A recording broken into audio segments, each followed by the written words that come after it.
Welcome back to your channel. आज हम लोग शुरू करने जा रहे हैं न्यू क्वेश्चंस एंड आइडियाज। ये चैप्टर का नाम है क्लास 6 के हिस्ट्री का।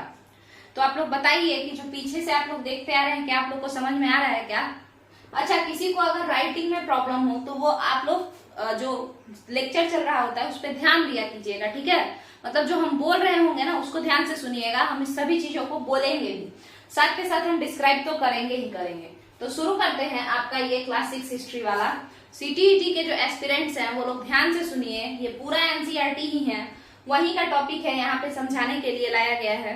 इसके अलावा और डीप में अगर आपको जानना है तो ये लूसेंट मॉडल में जैसे होता है ना कि बुद्ध किससे मिले, उनके शिष्य कौन बने, तो उनके गुरु कौन बने, तो ये सब डिसिपल टीचर ये सब हम लोग कहाँ पे पढ़ेंगे? तो लूसेंट मॉडल में, क्योंकि एनसीईआरटी को इस चीज से कोई लेना देना नहीं है। क्यों बताइएगा जरा? क्योंकि देखिए हिस्ट्री जो है पहले डेट और नाम पे बेसिस मतलब फोकस करता था कि रट लेते हैं ये नाम ये डेट, बट आज के डेट में कोई एक स्पेसिफिक पर्सन, जैसे एग्जांपल के तौर पर समझिए, जैसे मान के चलिए कि बुद्ध का जन्म हुआ। अगर आज से 2500 साल पहले बुद्ध का जन्म हुआ तो आप लोग समझ जाइए कि अब बुद्ध का जन्म हो गया ना, इससे ज्यादा उस हिस्टोरियन को और कुछ याद नहीं रखना है। बस ये याद रखना है और ये पढ़ना है एनसीईआरटी में कि बुद्ध के जन्म के समय का सोसाइटी कैसा था, ठीक है? लोग कैसे थे, पीपल कैसे थे, है ना? खर्चा कैसे चलता था, इकोनॉमी किस तरीके का था, रिलीजन कैसा था, क्या ऑर्थोडॉक्स था, क्या रूढ़िवादी संस्था धर्म जो है क्या बहुत ही ज्यादा ढोंगी हो चुका था क्या, या फिर रिलीजन ढंग का था। तो इस तरीके का यानी सोसाइटी, एक इंसान जो बहुत काबिल हो गया, बहुत बड़ा इंसान बन गया, महामानव या देवता बन गया, उसके समय के कंटेक्स्ट को हम लोग पढ़ते हैं, उसके समय के बारे में हम लोग पढ़ते हैं बाबू, मतलब एस्पिरेंट्स की आखिर किस तरीके से इस समय में क्या क्या चेंजेस थे, क्या क्या था और क्या बदल रहा था, ठीक है? चलिए आइए, रिलीजन हो गया आपका। इसके अलावा आप कह सकते हैं कि किस किस तरीके के बर्तन यूज हुए, तो यही सब बेसिकली। बर्तन भी उतना ज्यादा इंपॉर्टेंट नहीं है सीटेट के लिए या फिर नॉर्मली भी लिखने के लिए, सीबीएसई वालों के लिए भी।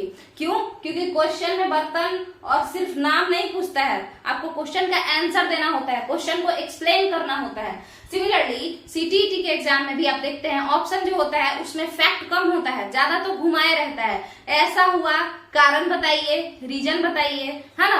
वेदर ए इज सेटिस्फाइंग और एक्सप्लेनिंग आर और not, whether R is explaining A और नॉट, ऐसा ऐसा करके आंसर ऑप्शन देता है। चलिए तो शुरू करते हैं, ठीक है? जितने भी लोग इस चैनल पे नए आए हैं चैनल को सब्सक्राइब कीजिए। फर्स्ट 1000 सब्सक्राइबर के लिए बैच लॉन्च किया जाएगा और उनको फ्री में गिव अवे दिया जाएगा। जैसा आप लोग का क्या होता है, आप लोग जिस तरीके का अगर आप लोग अच्छा से सपोर्ट करते हैं तो फिर हम बैच को लॉन्च करेंगे। चलिए, स्टोरी ऑफ बुद्धा। आप अगर एनसीईआरटी एक बार भी गलती से खोले होंगे तो पहला टॉपिक का नाम ही है स्टोरी ऑफ बुद्धा, ठीक है? तो बुद्ध के बारे में समझने से पहले यहाँ पे बात करते हैं हम लोग, बुद्ध के बारे में यहाँ पे समझते हैं। देखिए, नाम है बुद्ध, बट क्या नाम बचपन से ही बुद्ध पड़ गया? नहीं, बचपन से बुद्ध कैसे पढ़ सकता था? जो भी ये जो थे ये कोई बहुत महान, कोई भी इंसान जन्म से तो महान होता नहीं है, ठीक है? तो बचपन में इनका नाम था सिद्धार्थ।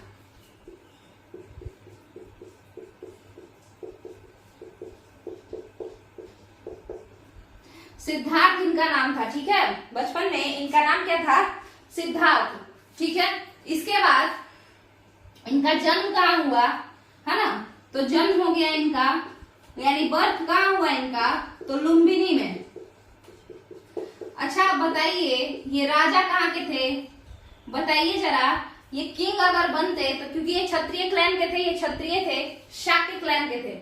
सिद्धार्थ शाक्य नाम का एक क्लैन था। क्लैन मतलब क्या होता है, कई लोग इसको भी नहीं समझ पाए होंगे।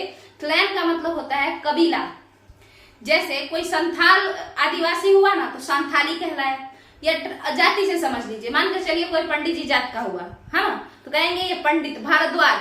हाँ, पंडित में भी अलग अलग होता है, भारद्वाज क्लैन हो जाएगा। उसके बाद और भी कई सारे होते हैं, है ना, द्विज ब्राह्मण, उसके अलावा कानकुंज ब्राह्मण, ऐसा ऐसा करके पंडित में बोला जाता है। समझ में आया होगा आप लोगों को। तो उसी तरीके से ये एक कबीले के थे, उस कबीले का नाम था, उस क्लैन का नाम था शाक्य क्लैन। इसी कारण से आप लोग देखेंगे कि जब ये मुनि बन जाते हैं, जब ये ऋषि बन जाते हैं, सेंट बन जाते हैं, तो इनको बोला जाता है शाक्य मुनि। बताइए जरा कि आखिर शाक्य मुनि क्यों कहा जा रहा है? क्योंकि शाक्य वो कबीला है, शाक्य वो क्लैन है जहां से आज तक राजा हुए हैं, जहां से केवल किंग ही हुए हैं। क्योंकि ये क्षत्रिय क्लैन है। ये कैसा क्लैन है? क्षत्रिय है ये क्लैन। पंडितों का समाज नहीं है, राजपूतों का समाज है, क्षत्रिय का समाज है। बट पहली बार ऐसा हुआ है कि शाक्य में कोई मुनि का जन्म हुआ है, किसी ऋषि का जन्म हुआ है। ठीक है, और इतने महान ऋषि किसी से देवता बन गए, भगवान बन गए, बुद्धिज्म ला दिए। तो ये है आपके शाक्य मुनि। ठीक है, तो बताइए कि सिद्धार्थ का जन्म कहाँ हुआ? लुम्बिनी में। चलिए, कुछ फैक्ट्स जानना जरूरी होता है, देखते हैं हम लोग।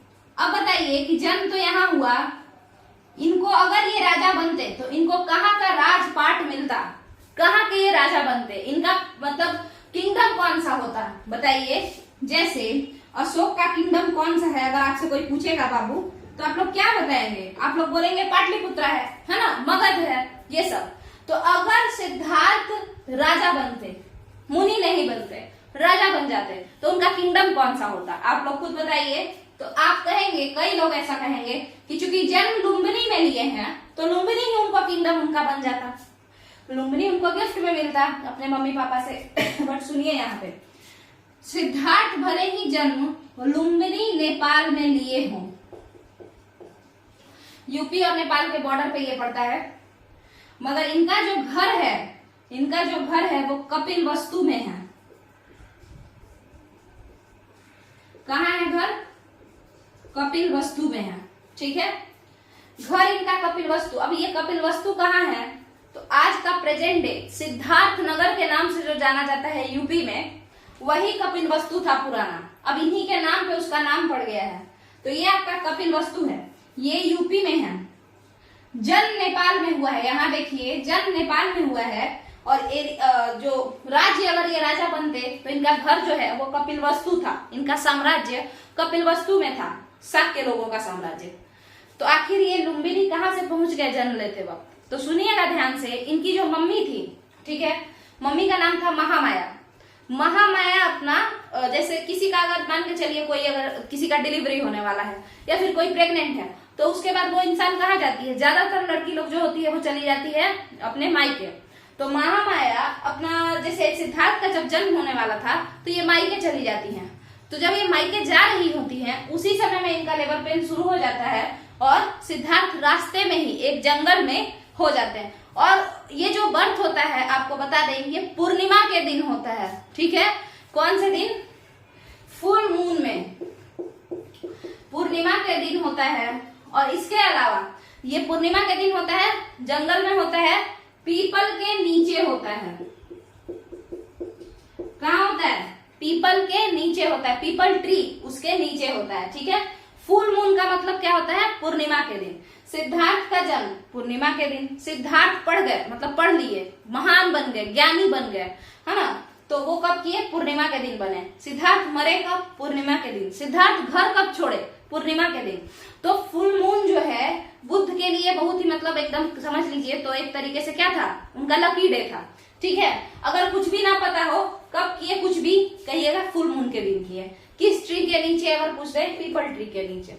चलिए, तो अब बुद्ध इस धरती पे, इस दुनिया में आ चुके हैं। ठीक है, बुद्ध आ चुके हैं। माँ का नाम महामाया, पिता का नाम शुद्धोदन। ठीक है, शाक्य क्लैन के हैं। चलिए, अब बात करेंगे कि बुद्ध तो आ गए, बट बुद्ध, आपको बता दें एक स्टोरी है इनसे रिलेटेड, सिद्धार्थ से रिलेटेड। सिद्धार्थ अभी है, ये अभी ये बुद्ध नहीं है, अभी ये सिद्धार्थ है। क्यों बताइएगा जरा? क्योंकि बाबू, नाम कमाने के बाद ना, जब ये तेज हो जाते हैं, जब ये तेज, मतलब जब इनको क्या, ये जब तथागत हो जाते हैं, जब ये वाइज हो जाते हैं, बहुत बुद्धिमान हो जाते हैं, तब बुद्ध कहलाते हैं। देखिए, बुद्ध से ही एक टर्म निकला है, बुद्धू। ठीक है, देखिए, जिसको बुद्धि से ज्यादा ज्ञान हो, जिस इंसान को बुद्धि से ज्यादा ज्ञान हो, मतलब विजडम से भी आगे का चीज हो जो, वो कहलाता है बुद्धा। और जिसको विजडम से नीचे का ज्ञान हो, मतलब जितना ज्ञानी होना चाहिए उससे भी अगर कोई कम ज्ञानी है, तो वो कहलाता है बुद्धू। ठीक है, तो यहाँ पे ये बुद्धा बने। पहले तो ये बुद्धू थे, सिद्धार्थ जो थे बचपन में तो इनको कुछ ऐसा आइडिया ही नहीं था, मगर पढ़ते पढ़ते पढ़ते पढ़ते ये बुद्धा बन गए, मतलब बुद्धि से ज्यादा बुद्धि हो गया उनको। चलिए तो आगे हम लोग समझेंगे, यहाँ पे देखिएगा।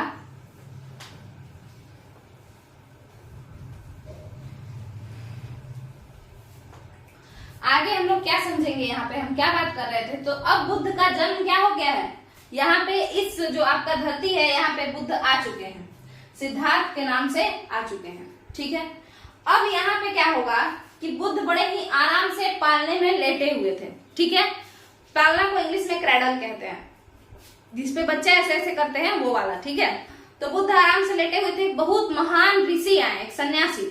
ठीक है, तो राजा जो थे, राजा शुद्धोधन जो थे, वो उसको क्या करवाएं, अपने बच्चे का हाथ दिखवाएं, अपने बच्चे के पास ले गए, चलिए जरा मिल के आते हैं।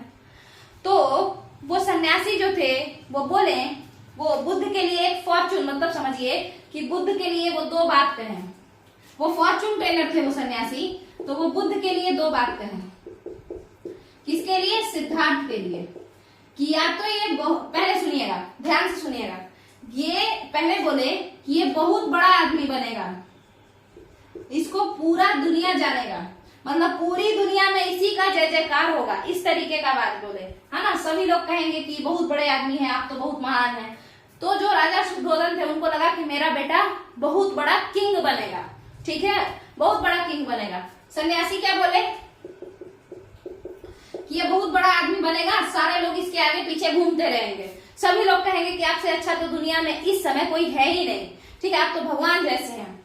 तो इस बात पे शुद्धोधन खुश हो गए और शुद्धोधन सोचे कि वाह, हम तो छोटे ही राज्य के राजा रहे, एक क्लैन के, मेरा बेटा सिद्धार्थ तो बहुत बड़े राज्य का, बहुत बड़े एम्पायर का राजा बनेगा। ठीक है, बट तभी ये सन्यासी कहते हैं कि चांसेज है कि ये राजा बनकर के नहीं, चांसेज है कि ये राजा बनकर के नहीं बल्कि सन्यासी बनकर के नाम कमाएगा। अब शुद्धोधन का तो मतलब पूरा एकदम हवा टाइप हो जाता है, उनको इतना बुरा लगता है कि उनका बेटा क्या बन जाएगा, सन्यासी बन जाएगा। तो या तो बहुत बड़ा राजा बनेगा या तो बहुत बड़ा सन्यासी बनेगा। तो इसी वजह से आप लोग देखेंगे कि जो बुद्ध हैं बाबू, उनके मम्मी पापा उनको, हालांकि उनकी मम्मी उनको जन्म देते ही मर जाती है ना। जातक में एक कथा है, जातक एक बुक है जिसमें कि बुद्ध की कहानियों के बारे में लिखा गया है। तो उसमें बताया जाता है कि महामाया बुद्ध के जन्म के 7वें दिन ही मर जाती है। ठीक है, समझ में आया होगा आपको। और उसके बाद जो शुद्धोधन है वो उनकी मौसी से शादी करते हैं। मौसी का नाम रहता है प्रजापति गौतमी। ठीक है, उसी के गौतमी से तो इनका नाम फिर गौतम, सिद्धार्थ गौतम पड़ा। ठीक है, चलिए आगे समझिए। तो अब क्या है कि ये सन्यासी बनेंगे, तो अब मम्मी तो इनकी है नहीं, पापा है और मौसी है। उन लोगों को टेंशन हो जाता है कि भाई कैसा बात है, सन्यासी बन जाएगा। ठीक है, तो इसीलिए ये लोग बुद्ध को, सिद्धार्थ को दबे, मतलब एक महल में बंद कर देते हैं, बाहर भी नहीं जाने देते हैं, बोलते हैं कि कहीं नहीं जाना है। ठीक है, बट जब सिद्धार्थ बड़े होते हैं, आपको पता होगा कि जब सिद्धार्थ 30 साल के हुए, 30 ईयर्स ओल्ड हुए, तब जाकर के वो घर छोड़ के चले गए। देखिए, जब सिद्धार्थ बड़े हुए तो वो अपने सारथी मतलब होता है चैरियटियर, मतलब हम रथ पे बैठे हैं और मेरा जो ड्राइवर हुआ रथ का, उसको सारथी कहते हैं, चैरियटियर। और जो रथ है उसको इंग्लिश में क्या कहते हैं, चैरियट कहते हैं। चलिए, तो उनका जो ड्राइवर था चन्ना, उस जमाने में ड्राइवर कार का नहीं होता था, रथ का होता था। तो जो रथ का ड्राइवर होता था उसको सारथी कहते थे। ठीक है, तो चन्ना को वो बोले कि हम लोग चलते हैं घूमने। चन्ना बोला चलिए, चन्ना लेके चले गए। चन्ना जब उनको लेके गए तो सिद्धार्थ क्या क्या देखते हैं जरा सा देखिएगा। 2-4 चीजों को देख करके उनको बहुत ही बुरा लगता है। सबसे पहले वो देखते हैं एक बीमार आदमी, रास्ते में जब सिद्धार्थ जा रहे होते हैं तो वो एक इल पर्सन को देखते हैं, एक बीमार आदमी को देखते हैं। उनको देख करके, मतलब वो अजीब सा इंसान होता है, काफी परेशान, पूरा एकदम खांस रहा है, वैसे समझ लीजिए। एक बीमार आदमी रास्ते से बड़ा ही दुखी मन से जा रहा होता है। सिद्धार्थ उसको देख के आगे बढ़ जाते हैं, उनका गाड़ी आगे चला जाता है, उनका रथ तो आगे चले जाते हैं। अगला, एक और जब वो देखते हैं, थोड़ा आगे जाते हैं तो एक बूढ़ा आदमी, कैसा आदमी, बूढ़ा, बूढ़ा आदमी, उसका वाइब्रेशन मोड ऑन, मतलब समझिए कि बूढ़ा आदमी है तो वो तो ऐसे ही हिलते डुलते, बूढ़ा हो जाएगा इंसान तो हिलते डुलते रहता है ना, काफी कमजोर रहता है। तो सिद्धार्थ सोचते हैं कि ऐसा इंसान कहाँ से हो गया, क्योंकि वो तो हमेशा कहाँ थे, बंद महल में बंद रहते थे, ठीक है, पैलेस में अपने, तो इस वजह से इनको लगा कि ये भी एक है। इसके बाद जो वो देखते हैं, आप लोग देखेंगे, वो है एक मरा आदमी। मरे हुए आदमी को डिसीज्ड कहते हैं, डिजीज नहीं, डिसीज्ड, डिसीज्ड पर्सन, मरा आदमी। इसको देखने के बाद बुद्ध सोचते हैं कि ये तो पूरा मतलब एक बूढ़ा आदमी देखते हैं जो उसका वाइब्रेशन मोड ऑन रहता है, मतलब क्योंकि वो लोग कमजोर होते हैं, और ये एकदम शांत। ये सोचते हैं कैसे सोया हुआ है, और अगर ये सोया हुआ है तो लोग रो क्यों रहे हैं, है ना, तो ये मरा आदमी। बुद्ध को और शौक लगता है, पूछते जाते हैं, चन्ना से भर रास्ते पूछते जाते हैं, ये कौन है, ये क्यों दुखी है, ये ऐसे मुंह क्यों बनाए हुए है, मेरे जितना खुश क्यों नहीं है। तो चन्ना बताते हैं कि सर ऐसा है कि वो बीमार है, उनको प्रॉब्लम है। फिर उसी तरीके से सबके बारे में जानते जानते जब बुद्ध डिसीज पर्सन के बारे में जानते हैं तो चन्ना बताते हैं कि ये मर चुके हैं। तो बुद्ध सोचते हैं आखिर मर चुके हैं मतलब, तो मतलब ये कि अब ये सबको क्या करना है, ऐसे ही आराम से जाना है, ठीक है, सबका अंत है ना, कोई भी यहाँ पे रहने नहीं आया है। ये बात बुद्ध को काफी अजीब लगता है कि जब कोई यहाँ पे रहने नहीं आया है तो लोग इतना पैसा के पीछे, या कि हम राजा बनेंगे, हम राजा बनेंगे, ये सब ड्रामा क्यों कर रहा है, जब पूरा का पूरा प्रॉपर्टी यहीं छोड़ के चले जाना है। ऐसा सोचते सोचते बुद्ध और आगे बढ़ते हैं। अब एक इंसान मजे से, एक फकीर इंसान, गरीब, दिखने में गरीब, उसके ऊपर कपड़ा ऐसे ही फटा चिटा सा, और वो बड़ा मजे से घूमते हुए जा रहा होता है, एकदम खुशी में। उसको लगता है जैसे कि ये तो पूरे दुनिया के बॉन्ड से, मतलब दुनिया में जितना भी बंधन है सबसे टूट चुका है, इसको किसी भी बंधन में बांधा नहीं जा सकता। ऐसे एक इंसान से मिलते हैं, और वो इंसान कौन होते हैं, तो एक मॉन्क होते हैं, एक सन्यासी होते हैं, ठीक है। तो बुद्ध जब इनको देखते हैं कि ये इतना खुश है, जबकि इसके पास कुछ भी नहीं है, ये बस फटा हुआ सा कपड़ा पहन के चल रहा है, फटा चिटा सा, और ये इतना खुश कैसे है, आखिर बताया जाए। चन्ना से पूछते हैं वो, तो चन्ना कहते हैं कि अरे इसको तो कोई अपने प्रॉपर्टी से लेना ही देना नहीं है, ये तो इसको तो कुछ चाहिए ही नहीं, ये तो सब त्याग चुका है, छोड़ चुका है सब चीज को, ये तो बॉन्डलेस है, इसके ऊपर किसी का बंधन काम नहीं करता है, बंधन रहित है ये, ठीक है। तो बुद्ध कहते हैं कि मतलब, तो वो कहते हैं कि मतलब इसको कोई भी प्रॉपर्टी का लोभ नहीं है, इसके पास किसी चीज को पाने का इच्छा नहीं है, किसी चीज को खोने का डर नहीं है, ठीक है, तो इसीलिए ये सबसे खुश है। अब बताइए, ये चारों चीज को देखने के बाद बुद्ध जाते हैं घर, आराम से लेटे लेटे सोचते रहते हैं कि आखिर सबसे खुश तो यही था, ये मॉन्क ही सबसे खुश था, तो ये इतना सारा जो लोग है, ये बनने से अच्छा है मॉन्क ही बन जाए सीधे सीधे।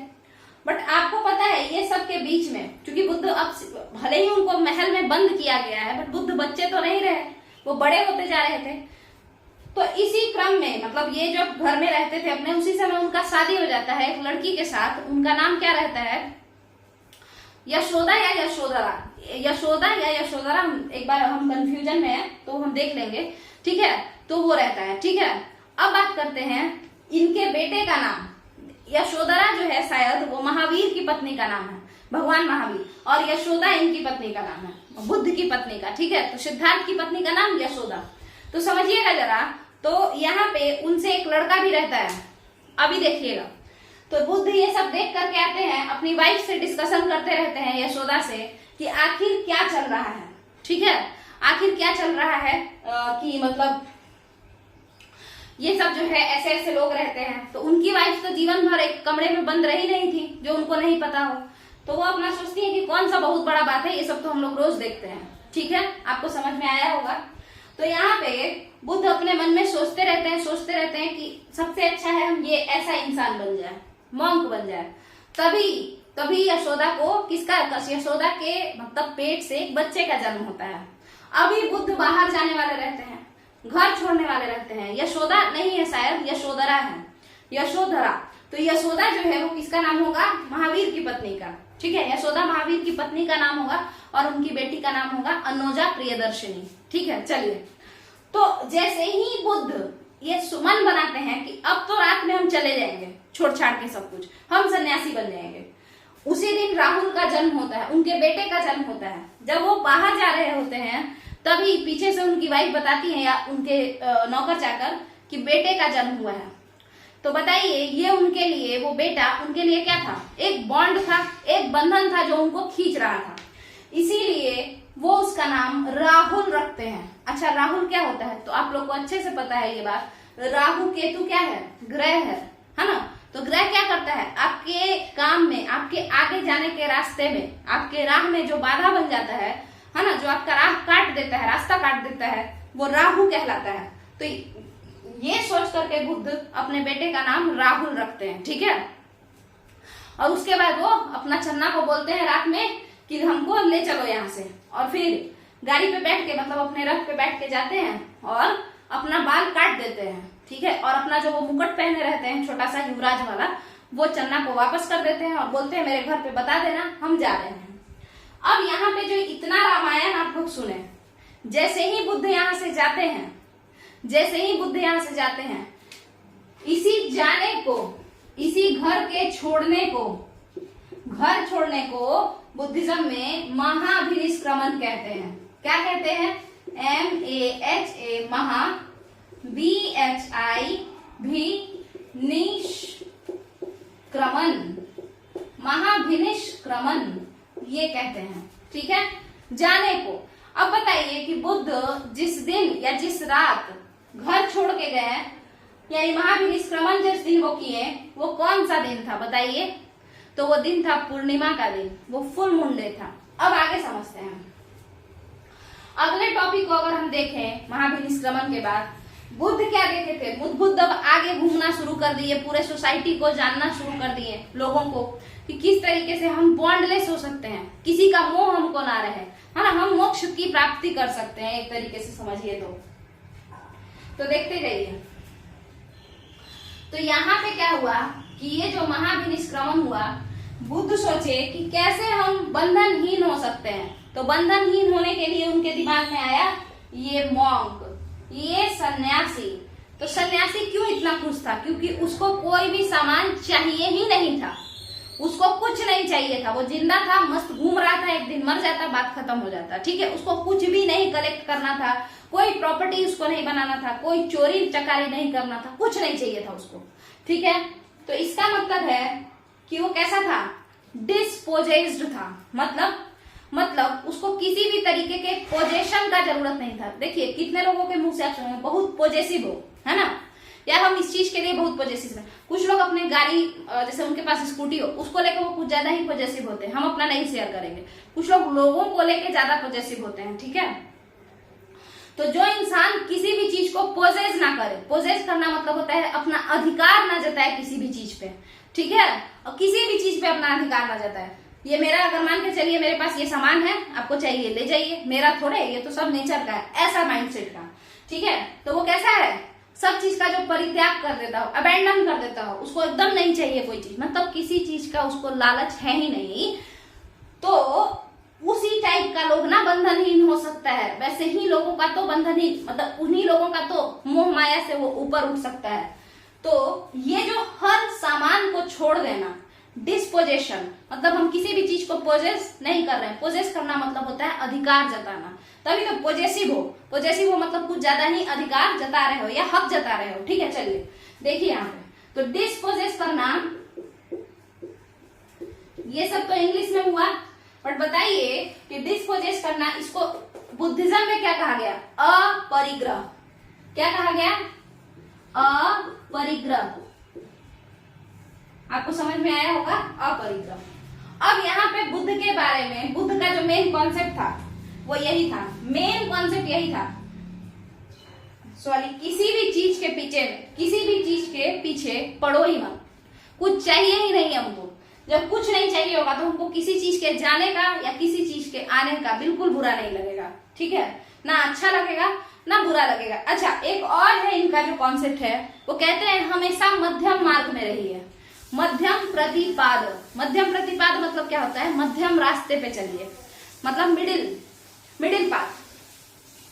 कोर्स ऑफ मिडिल पाथ मतलब अगर किसी चीज से आपको खुशी मिलता है तो बहुत ज्यादा, मतलब मान के चलिए आप अपने किसी ऐसे फ्रेंड से मिले जिससे आपको मिलने का मन था तो आप कुछ ज्यादा ही खुश हो गए, है ना। उसके अलावा मान के चलिए कि अगर वो फ्रेंड आपके साथ कुछ अच्छा बिहेव नहीं किया तो आप कुछ ज्यादा ही दुखी हो गए। तो ज्यादा कुछ नहीं होना है, मिडिल पाथ पे चलना है, ना किसी चीज से बहुत ज्यादा खुश होना है, ना किसी चीज से बहुत ज्यादा दुखी होना है। अब बुद्ध क्या थे, बुद्ध फिलोसोफर थे ना, तो वो फिलोसफी ही देंगे ना, वो भाषण देते रहते थे, समझते चलिए यहाँ पे, ठीक है। तो ये जो है इनका एक और कॉन्सेप्ट क्या था, मध्यम प्रतिपाद का कॉन्सेप्ट था। तो यहाँ पे आप समझिए, एक तो क्या, किसी भी चीज पे अपना हक मत जताओ, किसी भी चीज पे अपना हक मत जताओ। और दूसरा, किसी चीज के जाने से ना तो बहुत ज्यादा दुखी हो और किसी चीज के आने से ना तो बहुत ज्यादा खुश हो, ठीक है। तो ये 3 कॉन्सेप्ट था इनका। अब यहाँ पे समझिए, बुद्ध के प्रिंसिपल पे आइए। मेन प्रिंसिपल इसी पे घूमेगा, इन्हीं 3 बातों पे, जितना भी वो बात बोले हैं यही सब पे बोले हैं, ठीक है। देखिएगा, बुद्ध कहते हैं, बुद्ध का जो प्रिंसिपल है वो कहते हैं, देखिए, life is full of sufferings, suffering कह लीजिए या सॉरो कह लीजिए, life is full of sorrow या life is full of suffering and unhappiness. मतलब बुद्ध के 4 प्रिंसिपल हैं, चत्वारी आर्य सत्यानि ऐसा कहा जाता है उसको, मतलब 4 ट्रुथ हैं, इटर्नल ट्रुथ, जिसको कभी नहीं बदला जा सकता है, ठीक है, चत्वारी आर्य सत्यानि। देखिएगा, इसमें वो यही कहते हैं, उसको पाली भाषा में वो कैसे लिखे हैं, ध्यान से सुनिएगा, सबम दुखम, मतलब सब चीज दुखों से भरा है, संसार दुखों से भरा है। तो यहाँ देखिए, life is full of suffering and unhappiness, ठीक है, मतलब जीवन पूरा का पूरा कष्टों से भरा है और दुखों से भरा है। इसी को कहीं कहीं पे लिखा रहेगा, life is full of sorrow, ठीक है। देखिए, तो life is full of suffering and unhappiness, सबम दुखम ये उनका पहला था, है ना। उसके अलावा वो बोलते हैं कि दुख निरोध, है ना, फिर उसी तरीके से दुख निरोध गामिनी प्रतिपाद, ये सब उन्हीं का प्रिंसिपल है। देखिए, जैसे आप देखते हैं क्वांटम को क्या बोला जाता है, कुछ ऐसे करके निरोध ही बोला जाता है, ठीक है। तो उसी तरीके से दुख का निरोध, मतलब ऐसा कौन सा पाथ है जिससे चल के हम लोग दुख को खत्म कर दे, ठीक है ना, जिससे चल के हम लोग दुख को खत्म कर दे, दुख निरोध, ठीक है, वैसा कर दे, ठीक है। तो एक तो ये है सबम दुखम, फिर दूसरा जो उनका क्या है, सबम दुखम मतलब संसार दुखों से भरा है ना, सब जगह दुख है। दूसरा वो कहते हैं दुख निरोध, मतलब दुख को खत्म किया जा सकता है ना, सॉरो कैन बी डिमिनिश्ड, कम किया जा सकता है या खत्म किया जा सकता है। तो दुख निरोध। अब बताइए, तो कैसे करें दुख को खत्म, तो उस पे बुद्ध बताते हैं कि दुख निरोध गामिनी प्रतिपाद, मतलब इस रास्ते पे चल करके, गामिनी प्रतिपाद, प्रतिपाद मतलब पाथ, रास्ता, और गामिनी मतलब चलना, तो इस रास्ते पे चल के आप दुख को खत्म कर सकते हैं। तो वो रास्ता कौन सा है, वो रास्ता यही है, मध्यम प्रतिपाद, जो कि अष्टांगिक मार्ग फॉलो करने से होता है। अब ये अष्टांगिक मार्ग क्या है ना, ये बहुत ही अजीबोगरीब बात वो पहले के लोग बोलते थे, मध्यम प्रतिपाद, अष्टांगिक मार्ग, दुख निरोध, है ना। तो आपको समझते चलना है लाइन बाय लाइन। देखिए, अष्टांगिक मार्ग मतलब 8 एक प्रिंसिपल था, मतलब एक सेट ऑफ प्रिंसिपल था, एक किताब, मान के चलिए एक पेज पे हम 8 बात लिख दिए, ठीक है, और बोल दिए कि 8 बात को फॉलो करना, तो तुम क्या चले, तो तुमको बहुत खुशी मिलेगा, समझ में आया। तो वही जो 8 बात था, उसी बात को, उसी 8 बातों को फॉलो जो करना था, उसी को हम लोग अष्टांगिक मार्ग कहते हैं।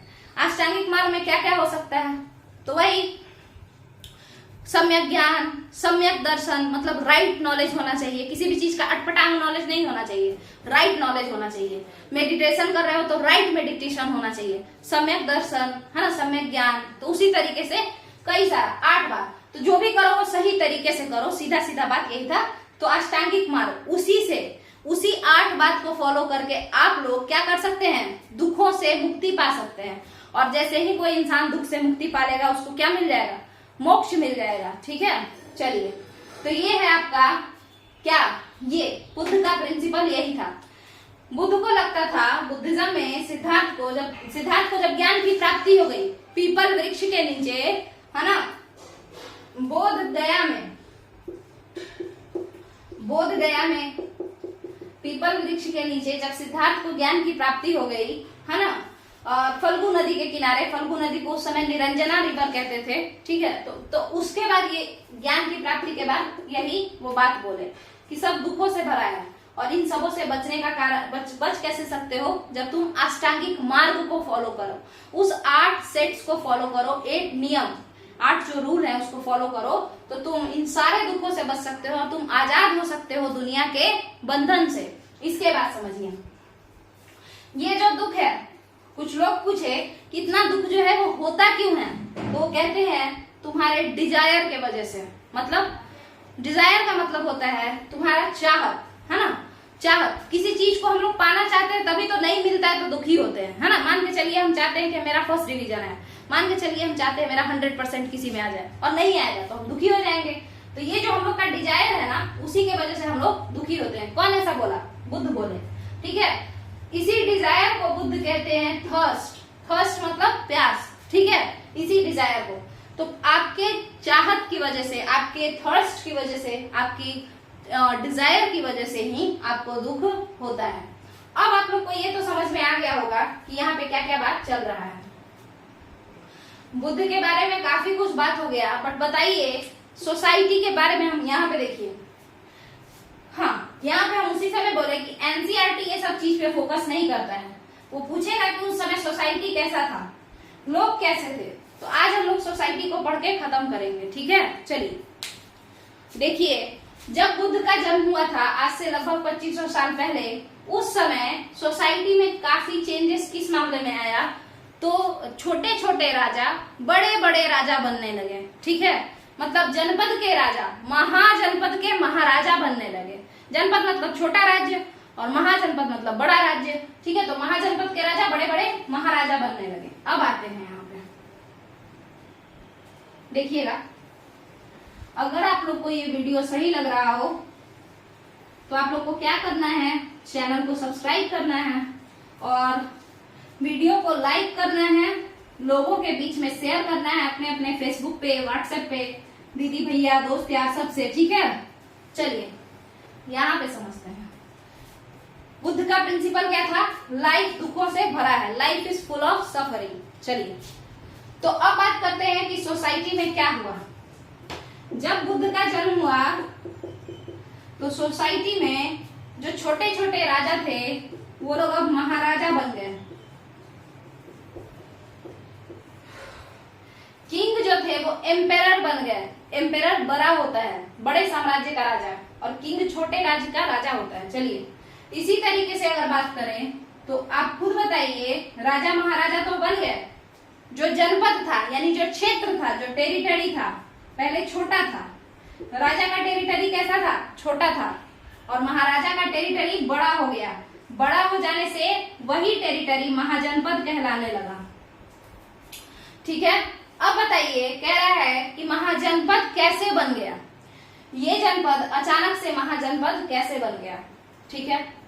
तो यहाँ पे हम लोग, क्योंकि वीडियो बड़ा हो जाएगा इसीलिए यहाँ पे हम क्या करते हैं, यहाँ पे हम कल स्टार्ट करेंगे कि आखिर जनपद महाजनपद कैसे हो गया, कैसे राजा इतना अमीर हो गया कि अपना साम्राज्य बड़ा कर लिया बुद्धिस्ट पीरियड में। तो आप लोग को वहां पे हम कल बताएंगे इस बारे में। तो आज के लिए यहीं पे हम खत्म करते हैं। वीडियो को लाइक कीजिए, शेयर कीजिए, अपना प्यारा प्यारा कमेंट या कुछ क्वेश्चन पूछना हो तो नीचे कमेंट में बताइए। और चलिए, थैंक यू।